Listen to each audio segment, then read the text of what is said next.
Bueno, y aunque parezca que no termina más, termina y terminamos con digamos, el último tema, la última situación que vamos a ver acá. Planteamos anteriormente el tema de la conservación de la energía mecánica. En este caso, lo que vamos a ver es cuando no se conserva la energía mecánica. Habíamos dicho que cuando no se conserva la energía mecánica, lo que iban a estar actuando son fuerzas no conservativas. Y lo que van a hacer las fuerzas no conservativas cuando actúan es realizar trabajo. ¿Sí? ¿Y qué es el trabajo? Lo vamos a definir como la fuerza por la distancia por el coseno de alfa. ¿Sí? Lo tienen ahí en la filmina, de todas maneras, lean lo que dice el contenido. Yo lo voy a hacer un poco más rápido para que no se extiendan tanto los videos. Bueno, entonces, nosotros lo que tenemos en este caso, cuando no se conserva la energía mecánica y cuando actúa una fuerza no conservativa, es que esa fuerza que actúa lo que va a hacer es, o, digamos, darle energía a nuestro sistema o sacarle energía a nuestro sistema. Por eso varía la energía, ¿sí? Pues hay una variación de energía y por eso no se conserva. ¿De qué manera vamos a calcular esa variación de energía? A través de lo que se conoce como trabajo. ¿Cómo calculamos el trabajo? Se va a calcular de la siguiente manera. La fuerza que actúa por la distancia que lo hace multiplicado por el coseno de alfa. ¿Sí? Que ustedes lo que tienen que ver acá es lo siguiente, ¿sí? O sea, es el coseno de alfa. ¿Y este ángulo alfa qué es? Es el ángulo que se forma entre el desplazamiento del cuerpo, o sea, la velocidad que tiene el cuerpo, digamos, el sentido de desplazamiento y la aplicación de la fuerza. Digamos, el caso más sencillo es si yo aplico la fuerza en la misma dirección del desplazamiento, ¿sí? O sea, si yo quiero desplazar algo para allá, aplico una fuerza de esta manera. Entonces, quiere decir que si se desplaza para el mismo lado que aplico la fuerza, el ángulo que forma es cero. Por lo tanto, ustedes van a tener acá el coseno de cero, que el coseno de cero es igual a 1. Otro caso característico que pueden tener es que la fuerza se aplique en un ángulo de 90 con el desplazamiento, ¿sí? Este es el caso de, por ejemplo, la fuerza normal, ¿sí? La fuerza normal, si algo se está desplazando por una superficie, la fuerza normal va a actuar de manera, digamos, perpendicular a esa superficie. Entonces va a formar un ángulo de 90. El coseno de 90 vale 0. ¿Sí? O mismo cuando ustedes tienen un maletín, ¿sí? Y lo llevan en la mano, ustedes van a tener que el maletín se desplaza hacia un lado, pero la fuerza que están ejerciendo ustedes la están ejerciendo hacia arriba. Por lo tanto, entre el desplazamiento y la fuerza se forma un ángulo de 90 grados. Por lo tanto, ese coseno de alfa, ¿sí? El coseno de 90 es cero. Y otro caso particular que van a tener es cuando un objeto, cuando hay fuerza de rozamiento, ¿sí? Si este objeto viene deslizándose por el suelo, o sea, imagínense que me salió bien y esto está pegado al piso y deslizándose, nosotros vamos a tener que el objeto va a tener una velocidad, un desplazamiento hacia este lado, pero la fuerza de rozamiento, ¿sí? Por definición, que eso me olvidé decirles, la fuerza de rozamiento por definición es una fuerza que se opone al desplazamiento, ¿sí? Entonces, si el desplazamiento es para este lado, pero la fuerza de rozamiento actúa oponiéndose a ese desplazamiento, es decir, en sentido contrario, lo que vamos a tener es que entre el desplazamiento y la fuerza hay un ángulo de 180 grados, ¿sí? Y el coseno de 180 es igual a menos 1. Estos son los casos, digamos, característicos. Podrían tener una fuerza que se aplica, ¿sí?, con ángulo de 30 grados, ¿sí? Tranquilo gato, ya termino. Podrían tener una fuerza que se aplica con 30 grados, entonces el ángulo este que se forma es de 30 grados y acá, bueno, harían el coseno de 30, ¿sí?, que eso lo pueden averiguar con la calculadora, ya no les daría ni 1, ni menos 1, ni 0, y esto les daría un determinado valor, harían la cuenta y calcularían el trabajo. Estos tres puntos que les marco, el de 0, 90 y 180, son importantes porque si el coseno de 0 es 1, el trabajo directamente ya va a ser fuerza por distancia. Por eso muchas veces se encuentran la fórmula reducida a fuerza por distancia. Yo les doy la versión extendida para que después analicen la situación que les toca. O sea, no es, digamos, que les toque con un ángulo no hay problema, lo que tienen que tener en cuenta es qué ángulo es el que están midiendo, de la separación entre el desplazamiento y cómo aplico la fuerza, ¿sí? O sea, yo puedo aplicar la fuerza en el mismo sentido o la puedo aplicar con un ángulo, o cuando es totalmente al revés, como la fuerza de rozamiento, esto se mueve para acá y la fuerza se aplica para el otro lado. Entonces, cuando el ángulo es de 90, vale 0 el coseno de alfa. El coseno de 90 es 0. Por lo tanto, si el coseno de alfa vale 0, anula todo este término. Por lo tanto, no hay trabajo en ese caso. Cuando, digamos, el desplazamiento es perpendicular a la fuerza que se aplica, digamos, el trabajo que hace esa fuerza, ¿sí?, esa fuerza, estamos hablando de cada fuerza, es 0. Y por último, cuando está la fuerza de rozamiento que se desplaza hacia un lado, pero después tenemos la fuerza hacia el otro, forma un ángulo de 180, es menos 1. Entonces, eso es una forma, digamos, de decir que en un caso en el que es 1, le estaríamos entregando energía al sistema a través de empujar ese objeto, que lo vemos en el aumento de la velocidad, por ejemplo, mientras que cuando vale menos 1, lo que damos cuenta es de que le estamos sacando, digamos, energía a ese objeto o sistema que estamos estudiando, porque piensen que la fuerza de rozamiento frena la velocidad y el movimiento con el que viene un determinado objeto. Todo esto para que tengan más información para abarcar mejor el tema. En definitiva, lo que se tienen que quedar ustedes es con la fórmula y este marco teórico les ayuda a entender mejor cómo abarcar los distintos ejercicios, ¿sí? Bueno, acá en esta filmina tenemos lo que son las unidades de energía, como ya les dije, el Joule, hablamos de la unidad del Joule, de cómo está compuesta. También otra unidad de energía que no es del sistema internacional, pero sí es de uso cotidiano, es la caloría o su múltiplo, la kilocaloría. Todo lo que tienen que ver las tablas nutricionales, cuando informan en los alimentos, lo van a encontrar expresados en kilocalorías. Ahí tienen algunas equivalencias que les pueden servir por si tienen que pasar de una unidad a otra de energía. Y por último, bueno, esto es como para dejar en claro, en limpio, lo que les comenté en la primer filmina, que nosotros tenemos el trabajo digamos, el trabajo que va a ser igual a la fuerza por la distancia por el coseno de alfa, ¿sí? Esto era lo que veíamos antes. Vamos a tener que la fuerza va a realizar trabajo positivo cuando le dan energía al objeto, y vamos a tener que el trabajo va a ser negativo cuando le quita energía al objeto. Nosotros tenemos que el peso y la normal no realizan trabajo, ¿sí? Acuérdense que nosotros tenemos, si marcamos el diagrama de cuerpo libre, ¿sí?, marcamos la fuerza peso y marcamos la normal. La fuerza peso no, digamos, no realiza trabajo.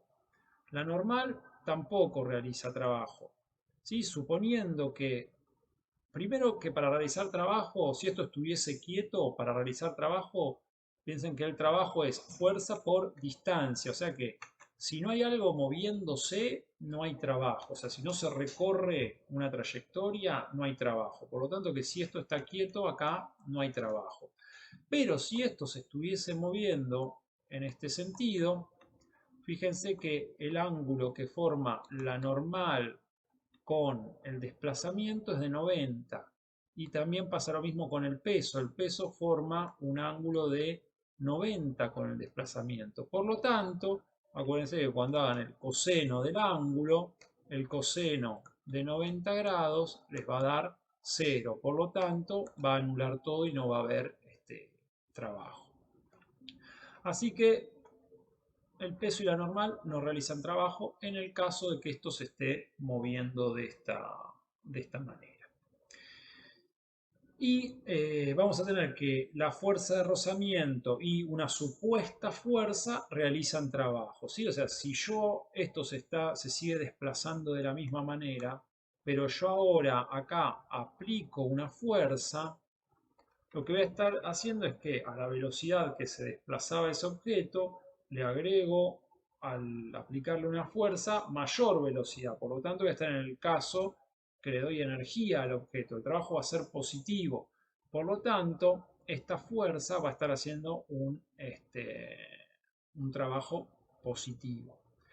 Supongamos que esta superficie que yo la había considerado sin rozamiento, ahora tiene rozamiento, ¿sí? Por lo general, cuando algo tiene rozamiento, se le hacen unas rayitas acá abajo para indicarlo.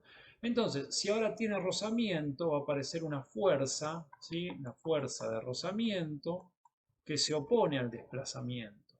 Al oponerse al desplazamiento, lo que va a estar haciendo es frenarlo. Si lo va a estar frenando, lo que está haciendo es sacarle energía, ¿sí? O sea que estamos en esta situación. O sea que, si bien la fuerza F, ¿sí? La llamamos F porque, sí, fuerza, F1, Fx, F lo que quiera.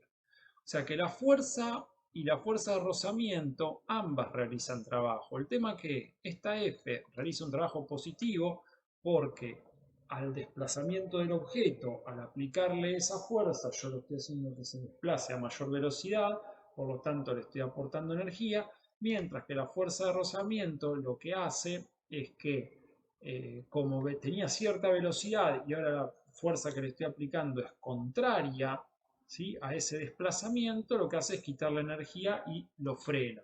Eso que lo vemos así de manera cualitativa, ¿sí?, que lo observamos y lo podemos explicar, también va a quedar reflejado de manera, digamos, de manera matemática.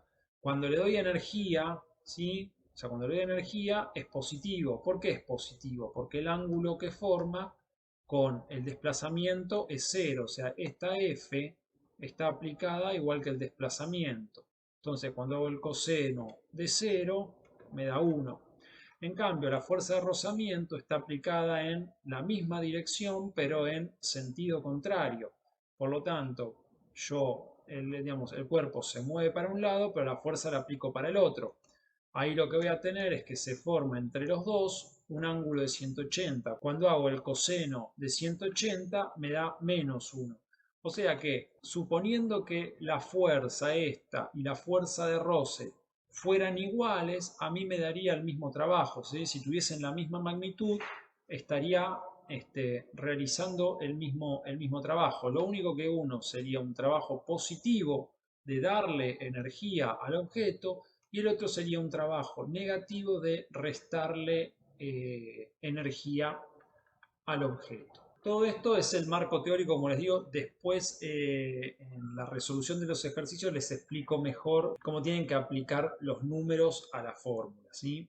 Otro concepto que vamos a ver es el de potencia, que no es muy difícil. Ustedes van a tener acá la potencia como el trabajo sobre el delta T, ¿sí? O sea que en definitiva esto ustedes lo pueden ver como trabajo sobre tiempo. Así que la potencia va a ser el trabajo sobre el tiempo. Acuérdense que delta T, siempre que decía T final menos T inicial. Esto lo van a medir en watts, ¿sí? Lo van a medir en watts. ¿Y a qué equivale el watt? Equivale a 1 joule sobre un segundo. ¿Sí? El watt es un joule sobre segundo. Un joule sobre un segundo. ¿Sí? Que acá lo tienen. ¿Sí? Joule, Julio, la castellanización de Joule sería.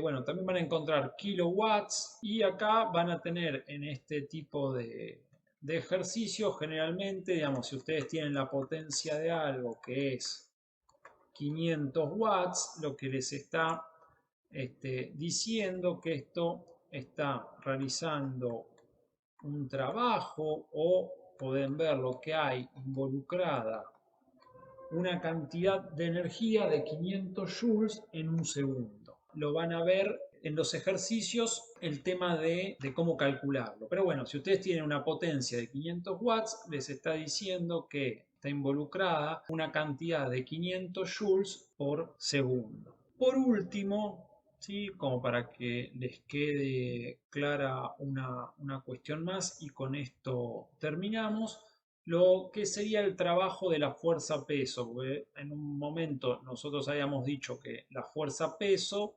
es una fuerza conservativa, ¿sí? Entonces la utilizamos y la dejamos de lado para todo lo que era conservación de la energía mecánica. Pero a pesar de que es una fuerza conservativa y eso le da ciertas características, es una fuerza que puede realizar trabajo, ¿sí? O sea, nosotros habíamos visto en lo que fue la parte anterior que el trabajo como que estaba solamente asociado a la fuerza de rozamiento y a la fuerza que se aplica sobre el cuerpo.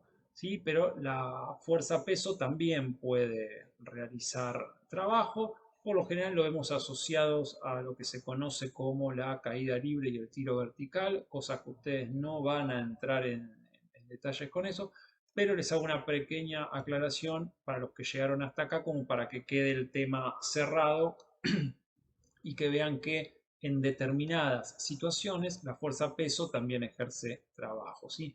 Entonces, el trabajo de la fuerza peso va a ser igual al peso por la altura, ¿sí? O sea, ustedes van a tener la fuerza peso, ¿sí? Y la altura.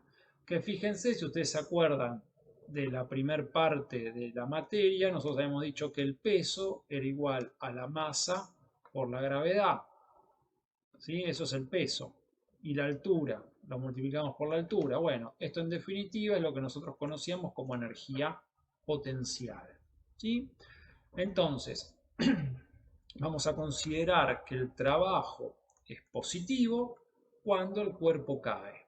¿Sí? O sea, cuando el cuerpo va desde una determinada altura al suelo, solo, digamos, solo actuando la fuerza peso, nosotros vamos a tener que ese trabajo va a ser el peso por la altura, que en definitiva es la energía potencial. ¿Vieron? Ahora yo les reemplacé lo que es el peso y les queda la energía potencial. Y cuando el cuerpo sube, esto es cuando uno tira el cuerpo para arriba, en el momento en que se despega de la mano y hasta que llega a la altura máxima que le permite el envión que uno le dio, nosotros vamos a tener que acá la fuerza peso va a seguir actuando para abajo, porque recuerden que la fuerza peso es producto de la atracción de la Tierra sobre los cuerpos que están dentro de su influencia, o sea que siempre va a actuar para abajo. El tema que acá vamos a tener la diferencia de que esto, el trabajo va a ser negativo. ¿Y por qué va a ser eso? Porque en este primer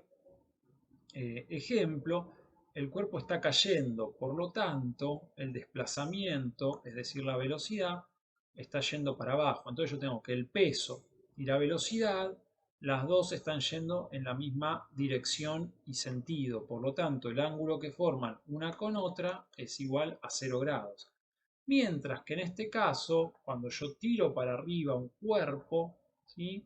Lo que tengo es que la velocidad, o sea, el cuerpo se está desplazando hacia arriba, mientras que el peso sigue actuando hacia abajo. Por lo tanto, el ángulo que se forma entre el desplazamiento hacia arriba y el peso actuando para abajo es de 180. Entonces, acá el trabajo va a ser el coseno de 180. Acuérdense que el coseno de 180 nos daba menos 1. Por eso el trabajo de la fuerza peso cuando cae es positivo y el trabajo de la fuerza peso cuando sube es negativo.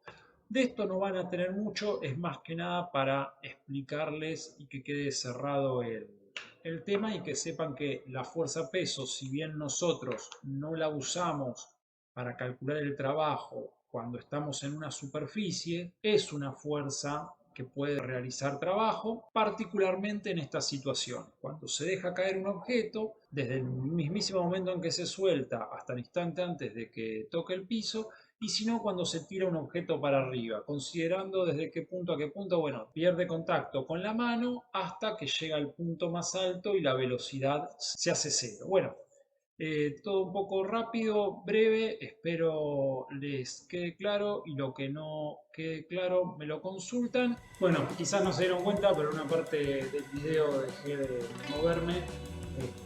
No sé qué problema con la cámara, de todas maneras quedó grabada la información y la teoría para terminar con esta unidad. Pueden hacer los ejercicios de la guía ahora y bueno, nos vemos en la próxima unidad. ¿Sí?